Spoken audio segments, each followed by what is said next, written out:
tiempo eres bienvenido. El contrato no establece un monto de dinero, tomando en cuenta que hay una fórmula de cálculo para poder pagar por lo que efectivamente se ocupa, por las habitaciones que efectivamente están ocupadas. Por lo tanto, no existe un monto de 11 millones de bolivianos como consultan los diputados.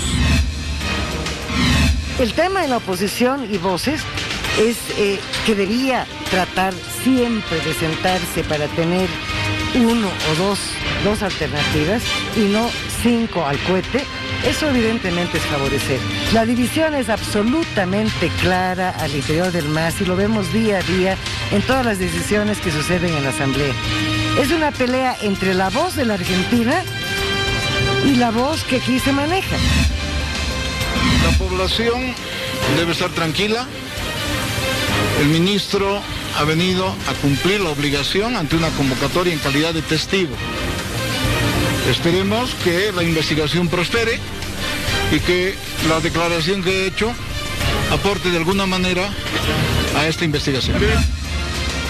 En esta semana hemos tenido 10 nuevos casos. Acumulados hasta el momento tenemos 283 casos positivos, de los cuales tenemos sospechosos 631, descartados 353 y lo más importante que la gente está empezando a recuperar. 85 pacientes que han recuperado del total de los 283 casos.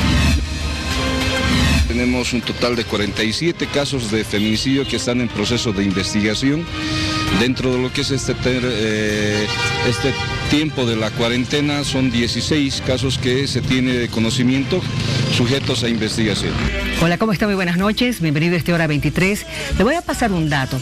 Actualmente en el país tenemos departamentos que son de clima tropical, de mucha humedad, afectados mucho más por el COVID que otras regiones de nuestro país. Beni, Pando, Santa Cruz y también el trópico Cochabambino. Le estoy hablando de clima húmedo. ¿Qué pasa en la humedad? En la humedad proliferan hongos, proliferan bacterias y también ácaros. ¿Qué pasa con la humedad? Voy a reiterar esto, porque el exceso de humedad ambiental aumenta la posibilidad de contraer enfermedades respiratorias como sinusitis, asmas, estamos hablando de bronquitis, de la neumonitis, que está también muy asociada a esta proliferación del moho, del hongo. Esto para que usted vaya pensando, quizás sea por eso que también estas regiones son en este momento las más castigadas por el COVID-19. Eso por un lado. Por otro lado, hoy se han posesionado a 2 autoridades. Estamos hablando de 2 viceministerios, uno en comunicación y otro en comunicación y autonomías. Sírvase a hacer la señal de su creencia. Jura por Dios, la patria, la constitución política del Estado y los santos evangelios cumplir y hacer cumplir las normas enmarcadas en nuestra constitución política del Estado. Si así lo hiciere, que Dios y la patria los premie. Caso contrario, los demanden. Quedan ustedes posesionados como viceministra de Comunicación y viceministra de Autonomía. María Isabel Fernández Suárez, la nueva viceministra de Comunicación. Hoy asumimos 2 nuevos viceministros, Comunicación y Autonomías. Agradezco poder expresarme también por el licenciado Franklin Santander. Tenemos una gran responsabilidad que estamos comprometidos ambos a asumirla, como les digo, con el mayor compromiso y la mayor responsabilidad de aquí hacia adelante.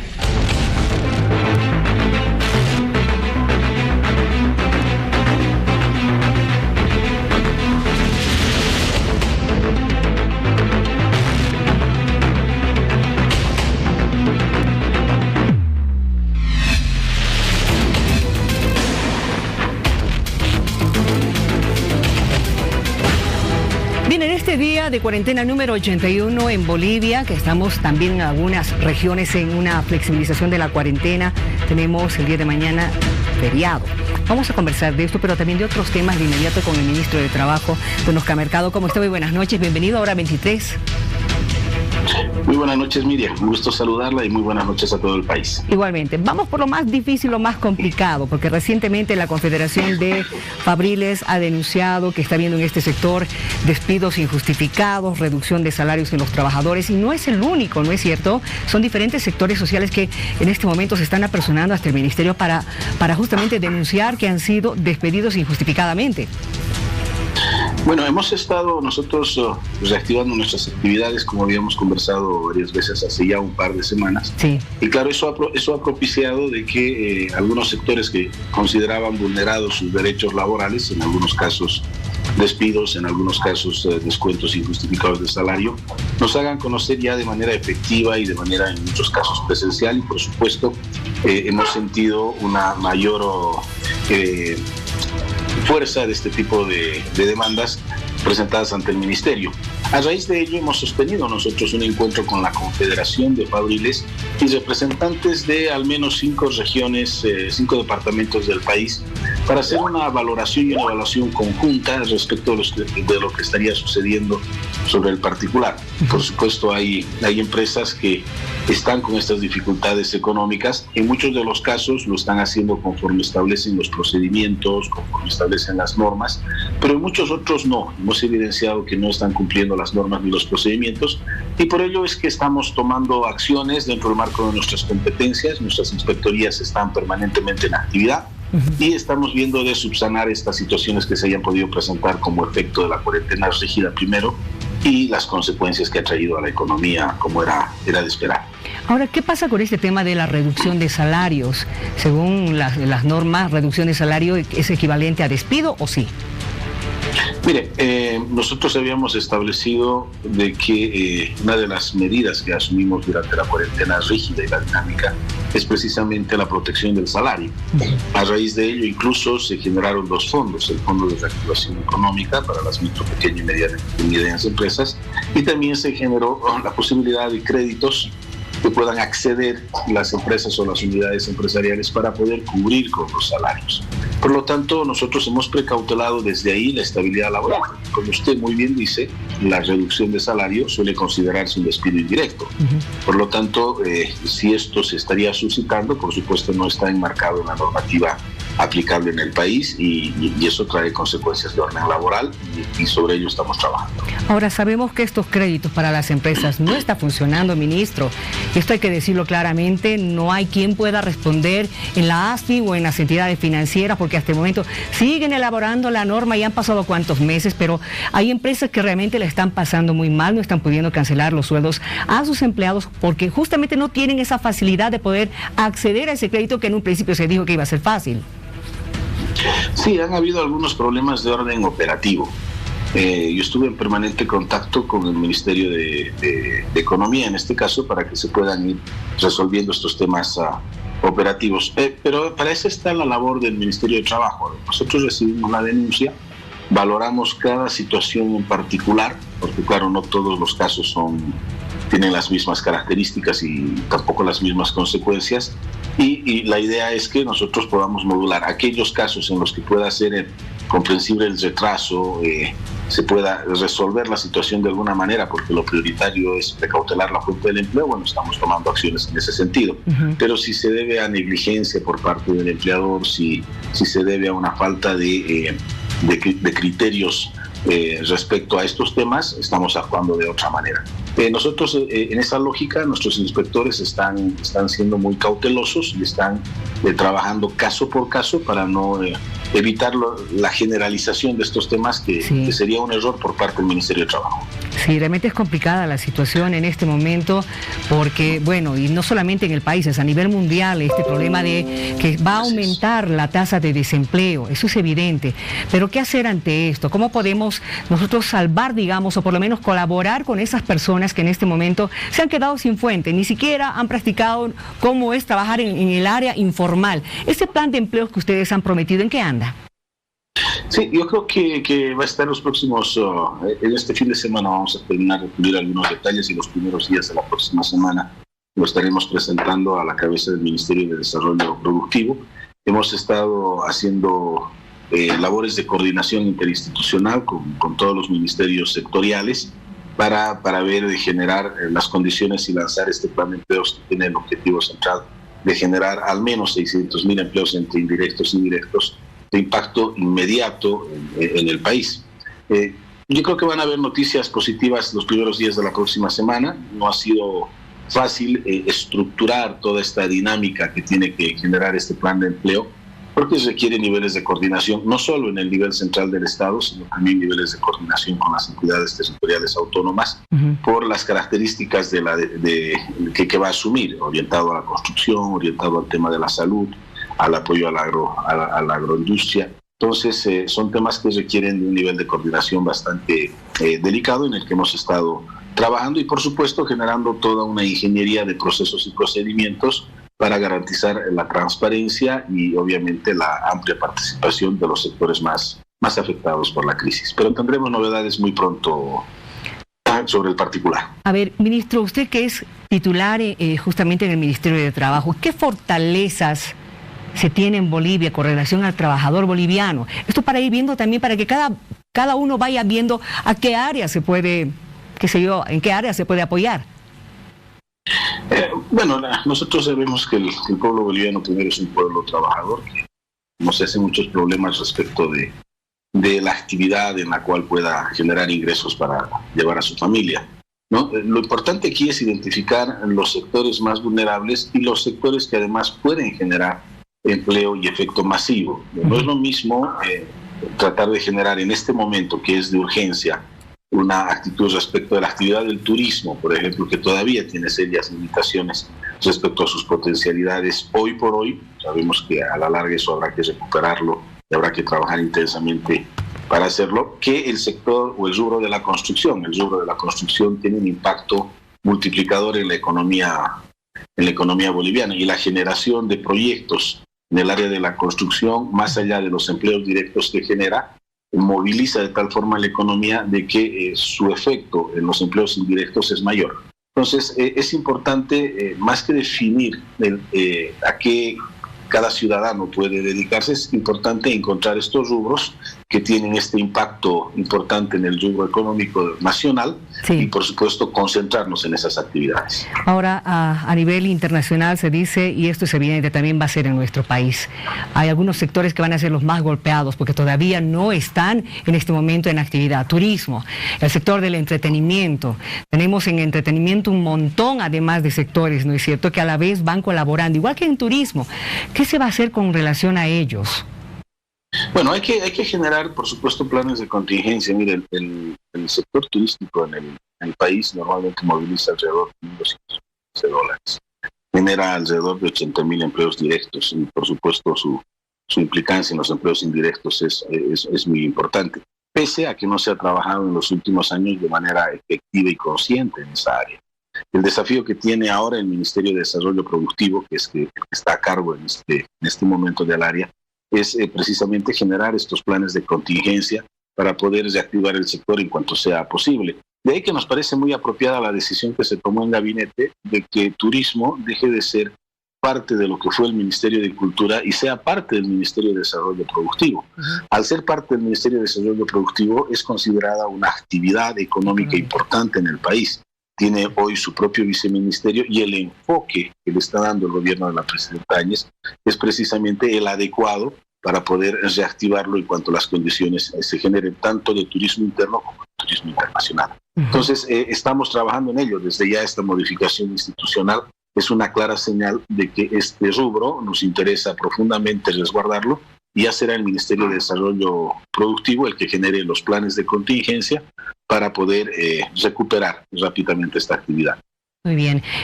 Hablando acerca de su trabajo como delegado en Cochabamba, ¿cómo está la situación en Caracara? Mire, bueno, más allá de este durísimo trabajo que tenemos en el Ministerio, comprenderá usted de que la situación hoy por hoy demanda muchas actividades en el Ministerio de Trabajo. Tenemos además esta responsabilidad que asumimos mucho compromiso, además somos cochabambinos. Estamos nosotros de manera general muy preocupados por la situación en Cochabamba, más que por el tema concreto de Caracara hoy, que no deja de ser un tema que nos preocupe por los efectos en la ciudad, pero que es un movimiento que tiene connotaciones políticas, sí, de un grupo de irresponsables. Lo que nos está preocupando muchísimo es la situación en el trópico. En el trópico, la situación en el trópico de Cochabamba, el crecimiento por el informe del CEDES, el Servicio Departamental, es que no es un crecimiento progresivo, es un crecimiento exponencial. del contagio del coronavirus. Y esto hay que controlarlo inmediatamente, porque no queremos que suceda lo que ha sucedido en otros departamentos, que se ha ido descontrolando el tema y cada vez es más complejo el mitigarlo. Así que se están tomando medidas, lo hemos hecho ya como gobierno, hemos suspendido el transporte de pasajeros entre el trópico de Cochabamba y la ciudad de Cochabamba, y también entre el trópico y Santa Cruz, como una primera medida desde el nivel central, y se ha coordinado con el servicio departamental, primero un diagnóstico y ahora un plan de acción inmediata que el día de hoy estaba siendo aprobado por el COE departamental para su implementación inmediata. Es una especie, diremos, de encapsulamiento, por usar el término que todo el mundo conoce, pero que va a ser acompañado por una suerte de rastrillaje para ir buscando nosotros a las personas que pudieran tener los problemas, y para ello se están fortaleciendo las brigadas médicas. Tenemos el compromiso también asumido de ir generando fortalecimiento de su red hospitalaria. Hay un hospital de tercer nivel en plena construcción, un Villatunari, que habrá que ver las posibilidades de dotarle del equipamiento, de tal forma de que nuestros cochabambinos del trópico estén siendo bien atendidos. Esa hoy es nuestra mayor preocupación, por supuesto. Ahora, evidentemente, de todo el país, y estamos viendo que en las regiones cálidas, húmedas de nuestro país es donde está proliferando mucho más este virus, ¿no es cierto? En el caso de Chapare, usted me está diciendo que van a hacer un rastrillaje. Lo mismo se ha hecho en el Beni, pero allá la población ha comenzado a quejarse de que está bien el rastrillaje, pero solamente les entregaban una aspirina, cuando quizás lo primero que se debería hacer es, además del rastrillaje, quizás ya medicar a la gente, porque no tenemos pruebas, ministro. Bueno, no, el tema de las pruebas, por supuesto que se los está resolviendo. Se han estado enviando a los lugares donde más han estado necesitando. Aquí en Cochabamba se ha intensificado el trabajo de medición o de las pruebas de diagnóstico, que es el término correcto, más de lo que estábamos haciendo antes, precisamente porque hay una mayor incidencia de la enfermedad en el departamento. Se tiene previsto este rastrillaje ya con las experiencias tenidas en Montero, con las experiencias de Santa Cruz y del propio Beni.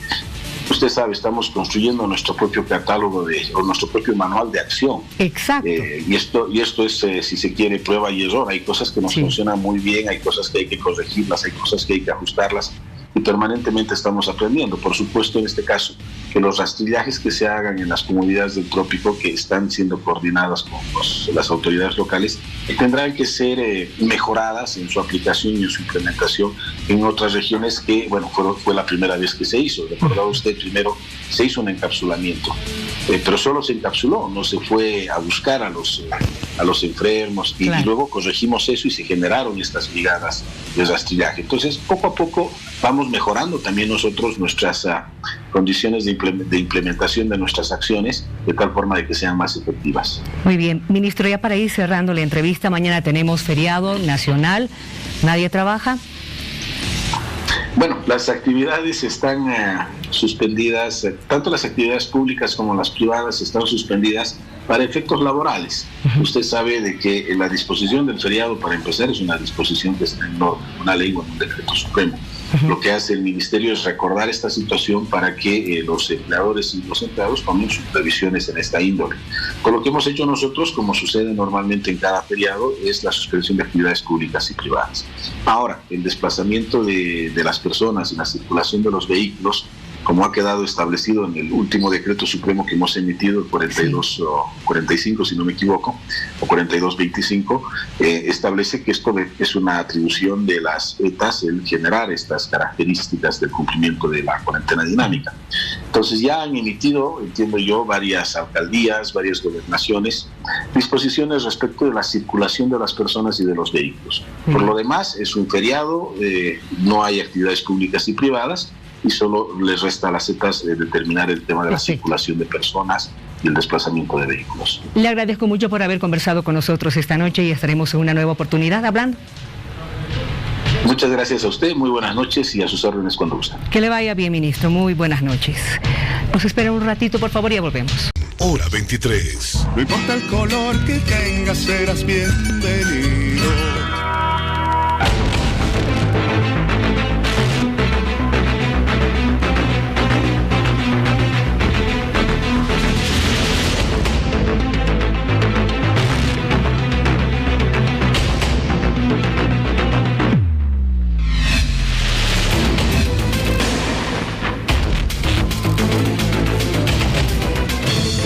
Justamente los intensivistas en Bolivia se están declarando en estado de emergencia y estamos ya en contacto con el doctor Adrián Ávila, que es presidente de la Sociedad de Terapistas Intensivos de Bolivia. ¿Cómo está, doctor? Muy buenas noches. Gracias por acompañarnos en Hora 23. Muy buenas noches, Miriam. Muchas gracias por invitarme y dirigirme a todo el pueblo boliviano de la situación tan penosa que estamos viviendo todos los bolivianos, no solo los intensivistas. Realmente esta pandemia está golpeando, está desnudando nuestro precario sistema de salud y sin duda todos los bolivianos estamos muy frustrados, muy atemorizados, asustados y realmente llamamos a la reflexión a todo el pueblo boliviano de que debemos unirnos.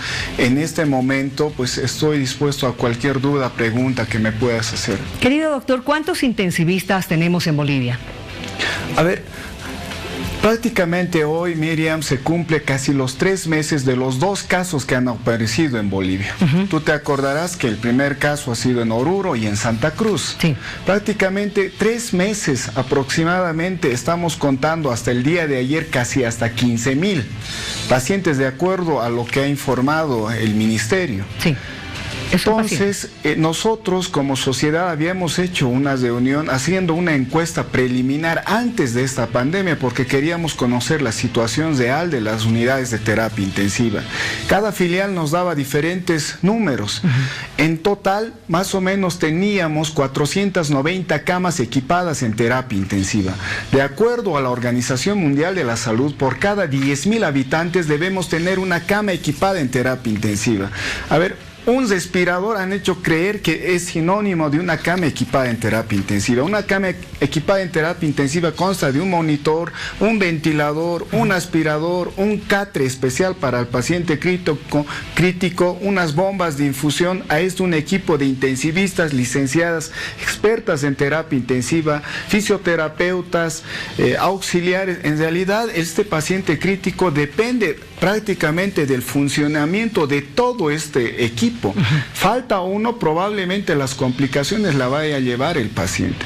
A eso se sumaba la falta de intensivistas que somos en Bolivia. Apenas llegamos a los 220 intensivistas. Solamente 220 intensivistas. ¿Y cuántos? A ver, los departamentos más críticos en este momento son Santa Cruz, Beni, Pando y también el Chapare, ¿no es cierto? El trópico cochabambino. Sí, definitivamente.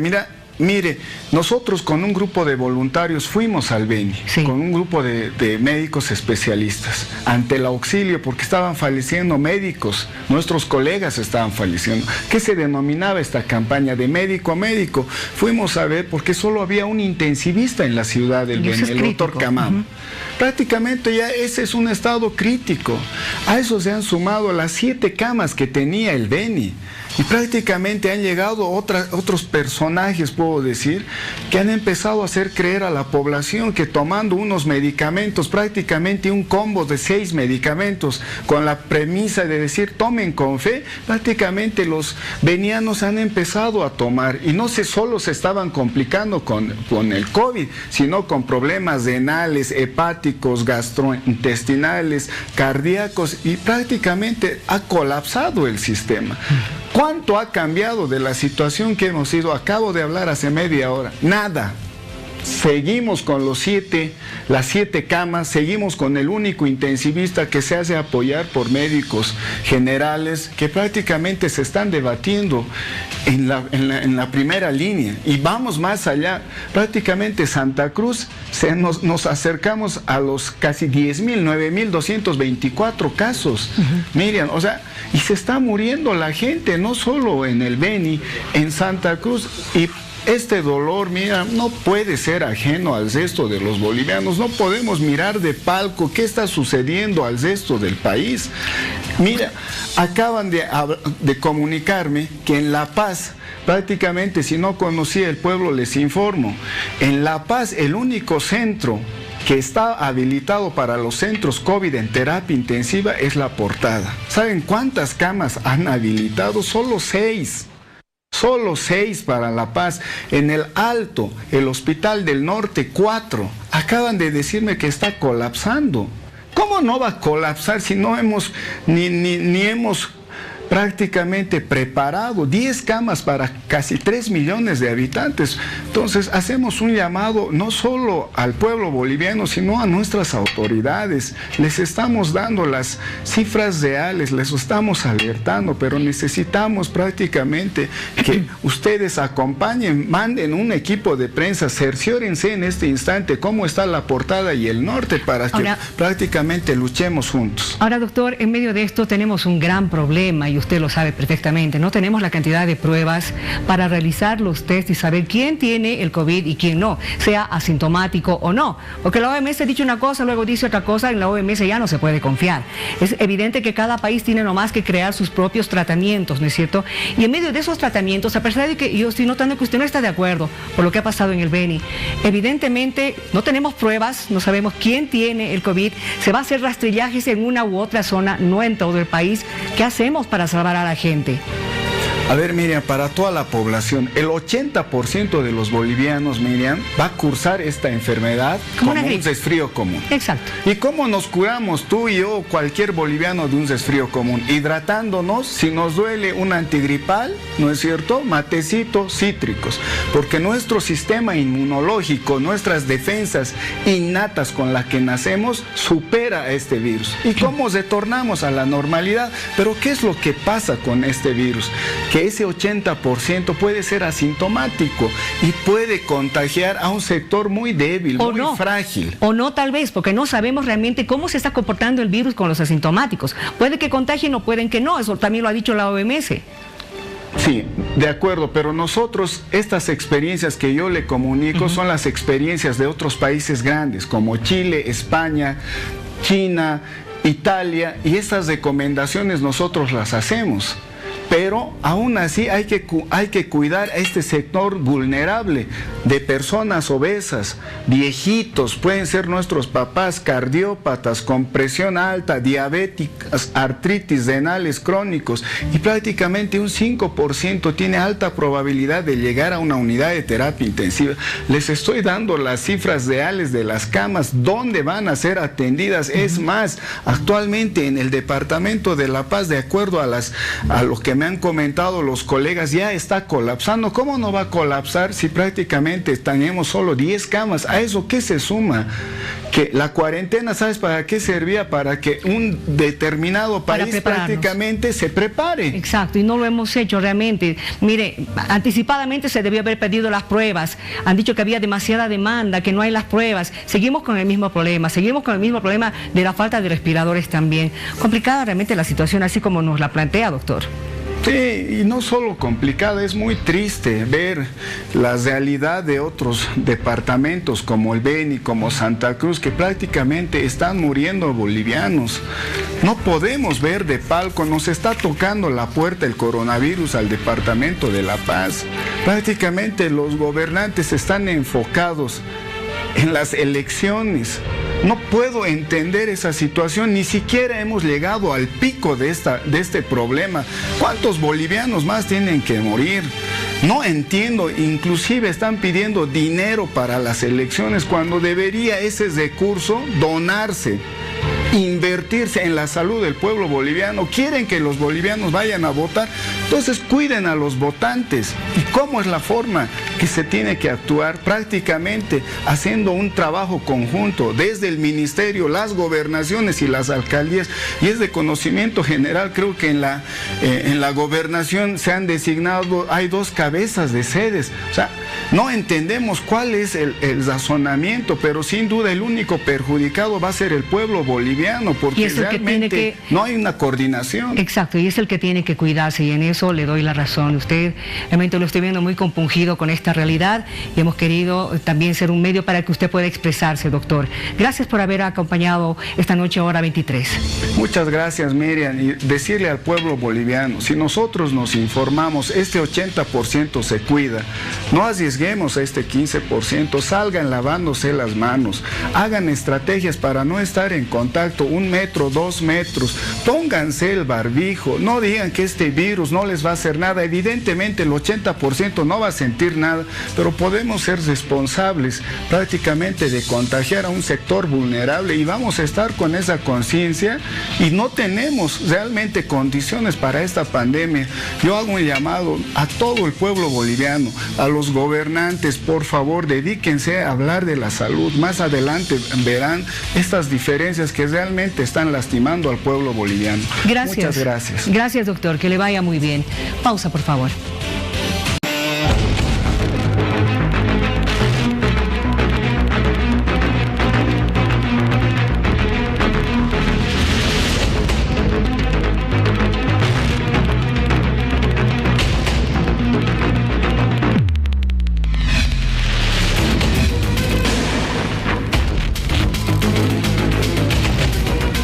A ver, en unos días más vamos a terminar esta segunda semana de cuarentena dinámica en el departamento de La Paz, concretamente en la ciudad. ¿Cómo nos está yendo? Vamos a evaluar esta situación con el subalcalde de la zona sur, don Oscar Sogliano. Siempre es un gusto saludarle. ¿Cómo está? Buenas noches. Miriam, muy buenas noches. Siempre un placer saludarte, estar en el programa y por supuesto a través tuyo mandar un gran saludo a todos. A ver, cuénteme en líneas generales, ¿cómo nos hemos portado? Mira, yo creo que esta semana y media hay que dividirla en dos momentos. Un primer momento desde el 1 de junio hasta mediados de la anterior semana, donde hemos visto mucha gente en la calle, hemos visto muchas aglomeraciones de personas, especialmente en las esquinas, tratando de tomar transporte público, sin tomar en cuenta el tema de los distanciamientos sociales. Hemos visto esas mismas aglomeraciones en los centros de abastecimiento, hemos visto lo mismo en varias actividades económicas que por la premura salieron a trabajar rápidamente, no tomando en cuenta todos los conceptos de bioseguridad y de higiene que dicta la normativa.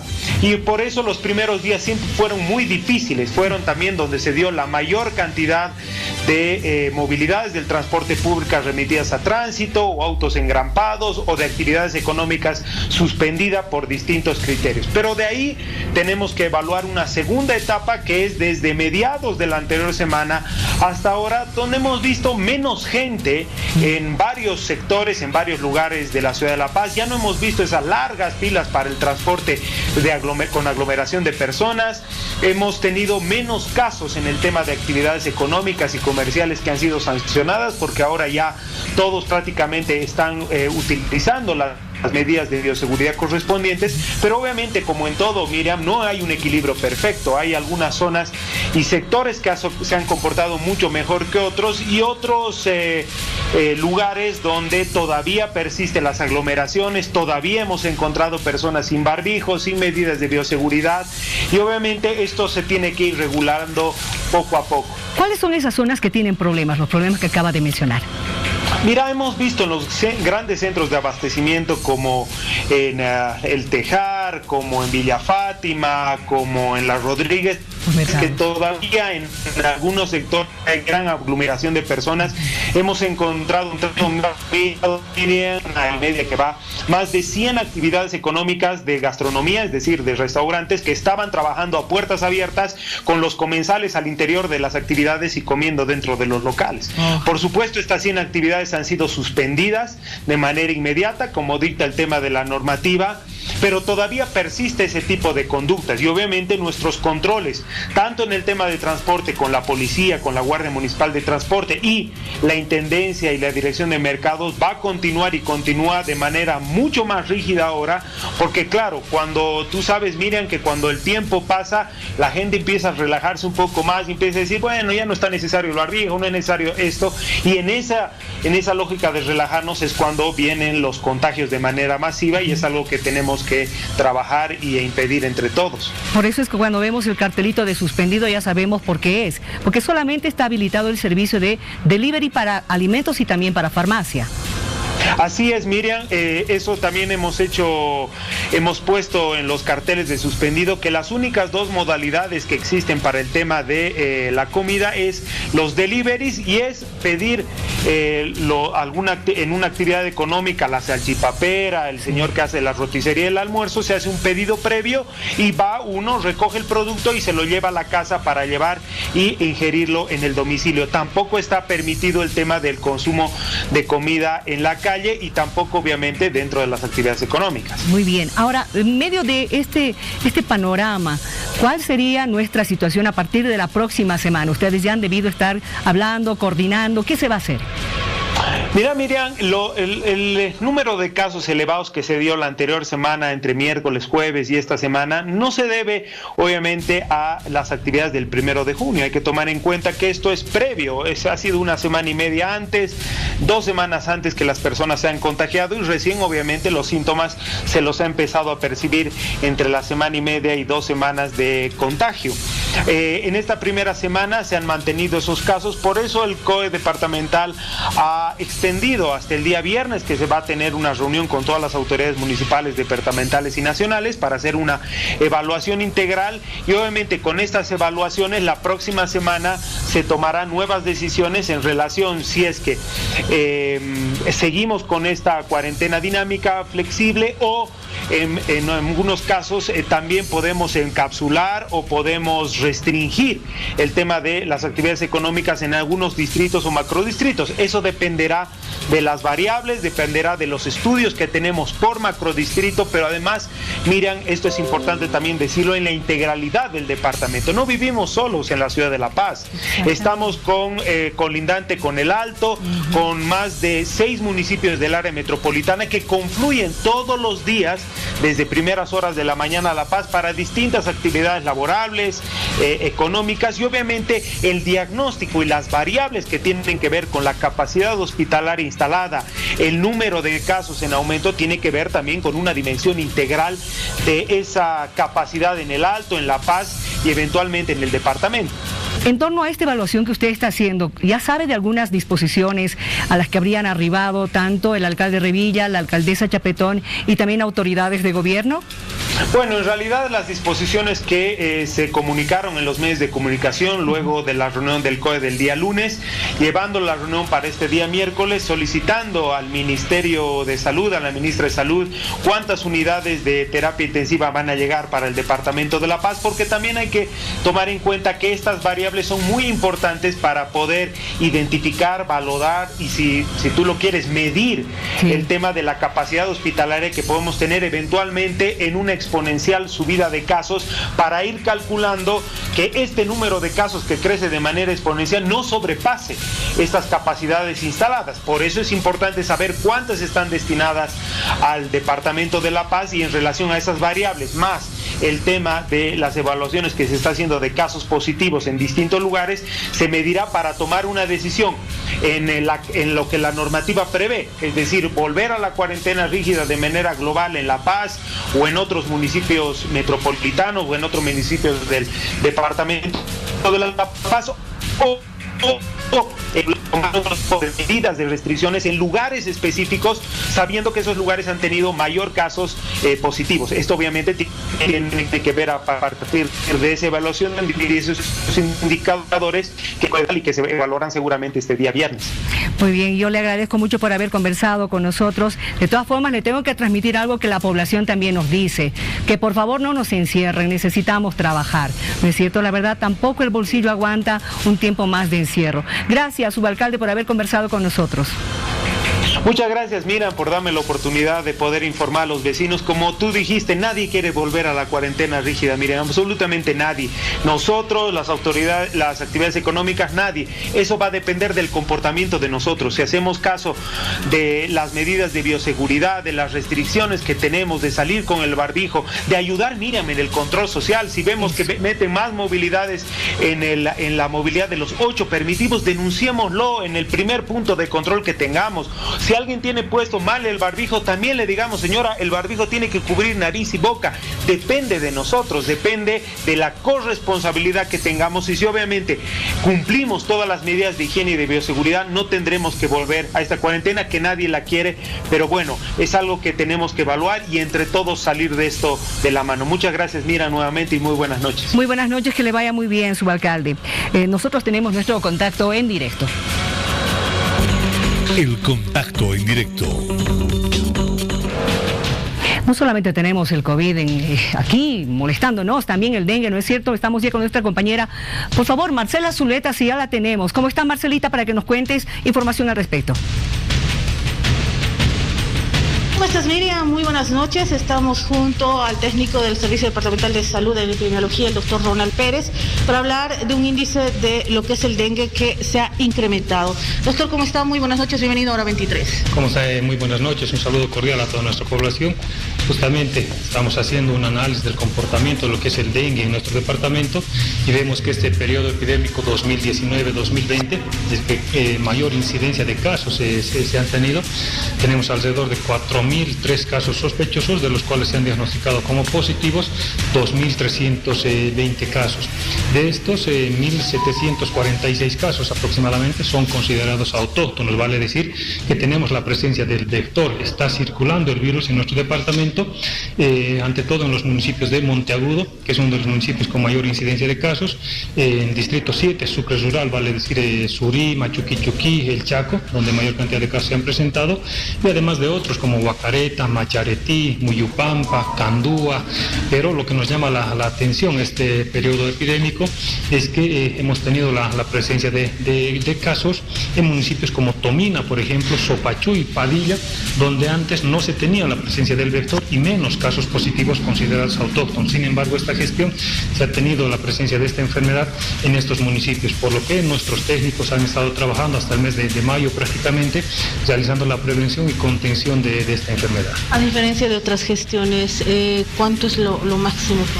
Y mire, el periodo epidémico 2013-2014 se presentaron alrededor de 136 casos positivos, lo más alto que habíamos tenido desde la gestión 2010, que tengo los datos exactamente. Estamos hablando de 8 o 10 años, que este periodo epidémico es el con mayor incidencia de casos. Recomendamos a toda nuestra población coadyuvar en la tarea de prevención con el tema de evitar el acúmulo de inservibles en el domicilio, en el peridomicilio, que es generalmente donde se anida el mosquito Aedes aegypti. Existe la presencia de y además si existen personas enfermas que vienen de otros lugares, pica el mosquito, se vuelve en portador y transmisor obviamente de esta enfermedad. Pedimos a la población tomar en cuenta las recomendaciones que emitimos desde el Servicio Departamental de Salud. Muy bien, ahí está pues Miriam, el técnico del Servicio Departamental de Salud, el doctor Ronald Pérez. La recomendación está hecha, estrepitosamente los índices de lo que significa el dengue ha crecido principalmente en la zona del Chaco Chuquisaqueño. Retorno contigo. Gracias, Marcela, y es importante hacer un apunte, porque antes el dengue aparecía en ciudades tropicales, ha ido cambiando, luego ha llegado hasta ciudades templadas. Mire cómo va avanzando, así es que hay que realmente evitar que este insecto siga molestándonos. Y ya retorna Hora 23. Continuamos con Hora 23. No importa el color que tengas, serás bienvenido. Viendo lo que está pasando en el mundo, nos llama la atención lo que está ocurriendo en Nicaragua, y en alguna publicación ha salido esta frase que se la voy a leer. En Nicaragua no sabes si te vas a morir por el dengue, por el COVID o por ser opositor. ¿Cuál es la situación? Estamos ya en contacto con el periodista Maynor Salazar, que es periodista internacional de Divergentes. ¿Cómo estás, Maynor? Muy buenas noches. Gracias por aceptar conversar con nosotros hoy acerca de la situación de tu país. Buenas noches, Miriam, un gusto para mí estar en tu programa. A ver, ¿qué dices de esto? ¿Es verdad el dengue, el COVID o el ser opositor? Es una mezcla de todo realmente. En Nicaragua, desde 2018, a raíz de las protestas de abril, ser opositor te privaba de la atención médica en cualquier hospital, y más si te comprobaban de que andaba en las protestas ciudadanas en contra del dictador Daniel Ortega. En el contexto de la pandemia, los opositores, si bien ya tenían un miedo por haber estado en medio de estas protestas, ahora tendrían otro miedo de ser atendidos en hospitales públicos y ser identificados, por ejemplo, por operadores del Frente Sandinista que pudiesen tener algún tipo de represalia. Pero también el otro comentario es bastante cierto. Para la mayor parte de nicaragüenses que también han tenido familiares hospitalizados en centros públicos, la frase de si te morís en Nicaragua puede ser de dengue, de neumonía, menos de COVID, es cierta, porque la mayor parte de actas de defunciones, la causa de muerte dice neumonía atípica, neumonía adquirida en la comunidad, menos COVID-19, porque este es una forma de cómo el gobierno está ocultando las cifras reales de contagios en el país. Se está hablando de una cifra, esto por datos oficiales, según lo que yo he estado viendo, 1.464 hasta el momento y 55 fallecidos. ¿Nada más, Maynor?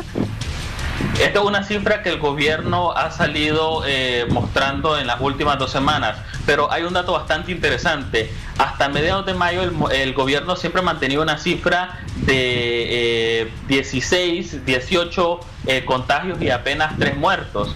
Pero en cuestión de una semana pasó esa cifra a 700 y pico de contagios y aumentó a 20 y pico de muertos. Entonces, esto es una muestra de cómo esas mismas estadísticas, esas mismas cifras del gobierno podrían decirse que están siendo trucadas o expuestas a favor de del mismo interés del gobierno, que quiere mantener una normalidad para que la población, o sea, no sé si con el objetivo de que se olvide un poco lo que sucedió en abril, no sé si con el objetivo de crear una falsa normalidad. Realmente eso es algo que todavía los periodistas no hemos logrado determinar, porque eso es algo que se maneja bastante cercano en el círculo de poder de la misma dictadura. Exacto. Ahora, el Observatorio Ciudadano ha sacado otra cifra, ¿no?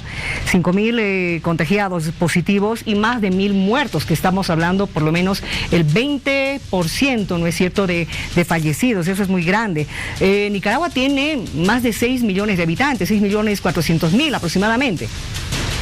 Sí, esta labor que está haciendo el observatorio es lo más cercano a la veracidad en datos que podríamos tener los nicaragüenses, y lo están haciendo basándose en el apoyo de médicos que trabajan dentro de los hospitales, de personas y familiares que también han dado su versión y que de alguna manera han colaborado para tener un dato aproximado. Ojo, si bien es un trabajo exhaustivo el que está haciendo el observatorio, no es del todo oficial o no puede compararse al oficial, porque en algunas ocasiones, como te repetía al inicio, el hecho de que en las actas de defunciones digan que fallecí, que tu familiar murió por neumonía típica, lo que hace es complicar un poco el hecho de decir no era neumonía, era COVID. Sin embargo, los mismos especialistas han alertado que la neumonía típica, que la neumonía adquirida en la comunidad es precisamente algo que provoca el COVID-19. Entonces, esta cifra sí, digamos, es algo cercano a la realidad. Y aquí viene un aporte que yo te doy. Yo estuve un día en el portón número 2 del Hospital Alemán Nicaragüense, aquí en la capital, y en cuestión de 6 horas vi salir 5 féretros directo a enterrarse al cementerio, completamente sellados. Entonces eso te da una idea. Al inicio a mediados de mayo, mejor dicho, más o menos la cifra, y ahora simplemente en las redes sociales que murió el familiar de tu amigo, murió el familiar de tu vecino, entonces la cifra podría ser incluso más escandalosa. Claro, y llama la atención eso de los féretros sellados, ¿no es cierto? Porque por una neumonía típica no debería haber tal. Pero en medio de esto, ¿cómo están ustedes de suministros? ¿Tienen la suficiente cantidad de pruebas, respiradores? Porque aquí en mi país realmente el problema de los test, las pruebas es una complicación. No tenemos la cantidad requerida, la cantidad necesaria. Te pongo otro ejemplo. Un colega mío, Álvaro Navarro, periodista y director de Artículo 66, hace poco estuvo hospitalizado, y en un hospital privado, el mejor del país, le dijeron de que no tenían un ventilador, y que si él necesitaba de esto, no lo podían conseguir ahí, por lo que tuvo que ser trasladado a otro hospital que sí tenía un espacio. Para darte una idea de lo grave que es esta situación, no sabemos si el gobierno está aplicando todas las pruebas. Esta es otra información que está oculta. Según investigaciones independientes, sabían que 50 se tenían permitido hacer diarias a los doctores, pero realmente no sabemos si esas es las que están haciendo. Tampoco el número de ventiladores o respiradores es exacto. En una entrevista, el director del hospital más grande de Rivas decía de que tenían 9 en el departamento. O sea, 9 te estoy hablando, más de 100.000 personas que pueden vivir en este departamento, y que prácticamente ponen en jaque a la misma institución como el Ministerio de Salud. Qué complicado. Ahora, en medio de esto, ya hay repercusiones en torno a que más de 30 sociedades médicas y organismos de derechos humanos están acusando al gobierno de Daniel Ortega de ocultar la verdadera dimensión del COVID en tu país. Hay repercusiones ya, porque digo, ha habido médicos despedidos, ¿cierto?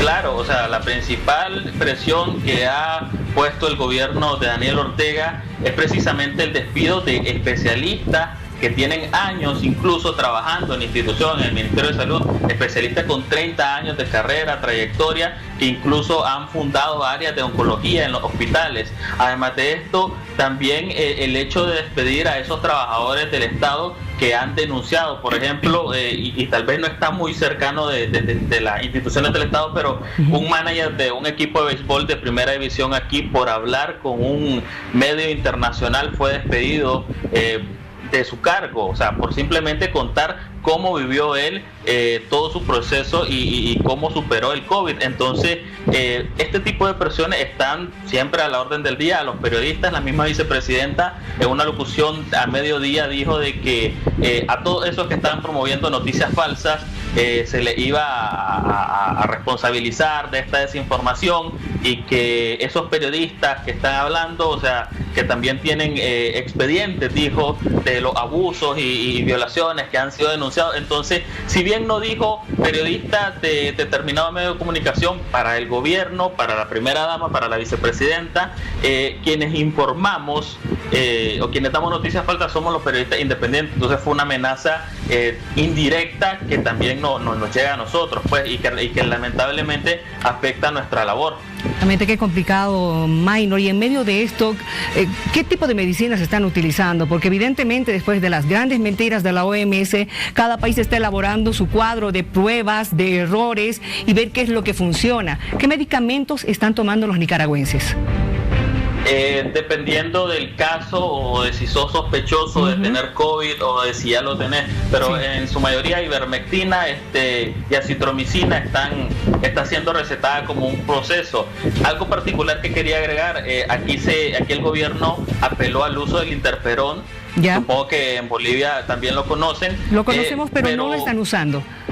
Correcto, en Nicaragua se apeló a que se iba a usar, incluso uno de sus medios dijo que esta era la cura para el COVID-19, sí, y que un laboratorio que se hizo con fondos del INS, del Instituto de Seguridad Social, este laboratorio iba a distribuir el interferón, y con esto pues Nicaragua iba a estar a salvo, pero hasta la fecha eso simplemente acaba en ilusión, como todo lo que este gobierno trata de prometer a los nicaragüenses. Pero básicamente es eso, y a las personas que están bastante descompensadas, que no saturan bien, lo que hacen es conseguir oxígeno, pues para tratar para tratar el virus y para que resista el proceso de recuperación. La última consulta que te hago, Maynor, es esto de los entierros express que se está dando en la noche, ¿ya es para gente humilde que no ha llegado a los hospitales y que tal vez han fallecido de COVID?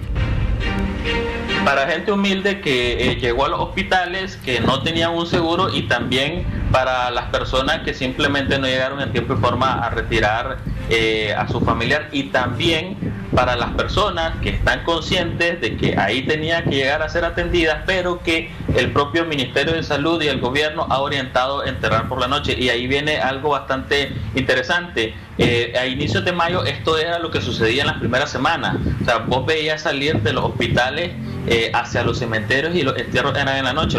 Con lo que no contaba este gobierno es con esa denuncia ciudadana, claro, que las personas realizan, que graban videos, y que esto se viraliza rápido. La vicepresidenta llegó al punto de decir, y demás instituciones del gobierno y demás autoridades del gobierno llegaron al punto de decir de que eran videos falsos, de que incluso un canal de televisión contrataba una ambulancia para hacer todo este tipo de recorrido. Pero incluso la denuncia ciudadana y también las mismas pruebas, como te decía, yo comprobé el número de ataúdes que salían desde el hospital y que fueron a ser enterrados, pues al final vino como a modificar esto. Entonces ya poco se ven los entierros express, pero sí es un hecho de que todos los féretros, al menos en el hospital alemán, están saliendo directo de la morgue hacia un cementerio a ser enterrados, completamente sellados. Qué complicado, Maynor. Te agradezco de todo corazón haber hablado con nosotros, con esta verdad. Nos estremece realmente la situación que están viviendo allá, pero tenemos que salir de esto, Maynor. Gracias. No, muchísimas gracias a ustedes por preguntar. Gracias, y fuerza, compañero. Ya para despedirnos este jueves de Corpus Christi, feriado de cumplimiento obligatorio, no hay actividades ni públicas ni privadas, suspensión total. Y también va a haber restricción en el transporte público. Igualmente en mi teleférico, y estoy hablando concretamente de La Paz. Tenemos entendido de que en Cochabamba sí habría algo de movimiento en cuanto al transporte público, pero aquí en La Paz se cierra absolutamente todo y evidentemente se debería evitar que haya incluso circulación de personas en las calles por esto de la cuarentena. Pero nosotros vamos a trabajar normalmente, así es que estaremos con los servicios informativos a la hora que debe ser y por supuesto con este Hora 23 con el que nos vamos a reencontrar en próximas horas. Que tenga un buen descanso, muy buenas noches.